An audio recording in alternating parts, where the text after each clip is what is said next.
स्पष्ट प्रमाण है कि हरियाणा में 25 लाख मतदाता फर्जी हैं, या तो वे मौजूद ही नहीं है या जो वे डुप्लीकेट है या किसी की वोट देने के लिए डिजाइन किए गए हैं। हरियाणा में 8 में से 1 मतदाता फर्जी है, जो 12.5% के करीब है। तो अब सब फर्जी मतदाताओं को चुनाव आयोग हटा रहा है तो क्यों चिल्ला रहे हैं? चुनाव आयोग तो यही काम कर रहा है कि जो फर्जी मतदाता हैं, दो जगह 3 जगह मतदान अपना मतदान पत्र बना रखे हैं, ऐसे लोगों को ही तो चुनाव आयोग हटा रहा है, तो ये लोग चिल्ला रहे हैं। राहुल गांधी ने उस दौरान एक प्रेस कॉन्फ्रेंस दौरान एक फोटो भी दिखाया जिसमें एक ब्राजीलियाई मॉडल है जिसकी फोटो उनका कहना है कि वो अलग अलग बूथों पर 22 बार वोट डालती है। यह कैसे संभव है? वो कांग्रेस की कार्यकर्ता होगी, वो कांग्रेस की कार्यकर्ता होगी, हो सकता है।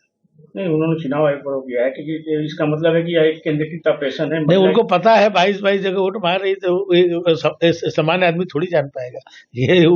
ये उनको पता होगा, उनकी खास समर्थक होगी।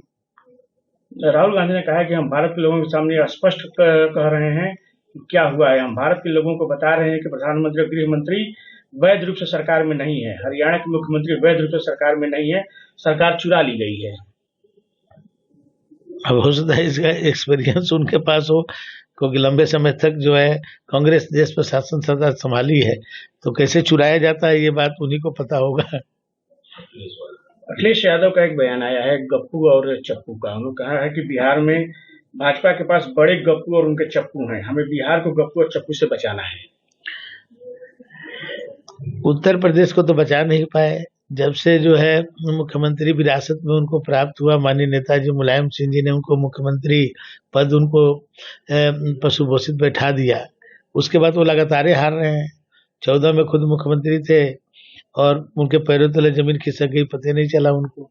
17 में 330 सीटें पाकर के भारतीय जनता पार्टी प्रचंड बहुमत से मोदी जी के नेतृत्व में आई और अखिलेश जी समझ ही नहीं पाए, मुख्यमंत्री थे। 19 में अपने घोर विरोधी बहुजन समाज पार्टी को साथ लिए कि मोदी जी और जोगी जी के लहर को रोक पाएंगे, लेकिन नहीं रोक पाए। 67 सीटें जीत करके भारतीय जनता पार्टी सबसे जो है बड़ी पार्टी के रूप में रही।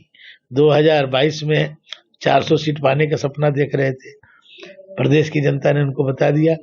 38 सालों के बाद कोई लोकतांत्रिक सरकार दोबारा सरकार में अपने काम के बल पर आई, तो योगी आदित्यनाथ जी की सरकार आई।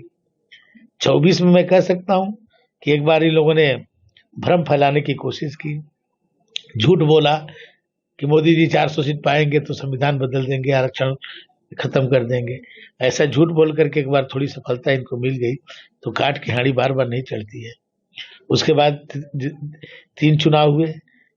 आपके हरियाणा के चुनाव में प्रचंड बहुमत से भाजपा जीती, महाराष्ट्र में प्रचंड बहुमत से जीती, आपके दिल्ली में प्रचंड बहुमत से जीती।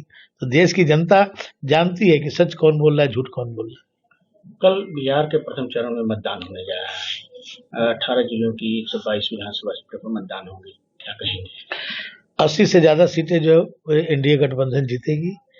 जो मोदी जी और नीतीश जी की जो डबल इंजन की सरकार है, जो काम हुआ है, आज वहाँ की सड़कें, वहाँ की बिजली, वहाँ का पानी, वहाँ की कानून व्यवस्था आज जो अच्छा हुआ है, आज महिलाओं के लिए सीधे उनके खाते में पैसा जा रहा है, शराबबंदी, ये बहुत सारे काम हैं जिसके कारण बिहार की जनता इस बार आप केवल जिताएगी नहीं, प्रचंड बहुमत के साथ 122 में से 80 से ऊपर सीटें एनडीए गठबंधन को मिलेगी। अपील भी करेंगे कल मतदान के लिए, कुछ अपील भी करेंगे कल के मतदान के लिए? और प्रचंड बहुमत से लोग जिताएं, अपने मताधिकार का प्रयोग करें, पहले मतदान करें, फिर उसके बाद जलपान करें, यही बिहार की जनता से अपील है।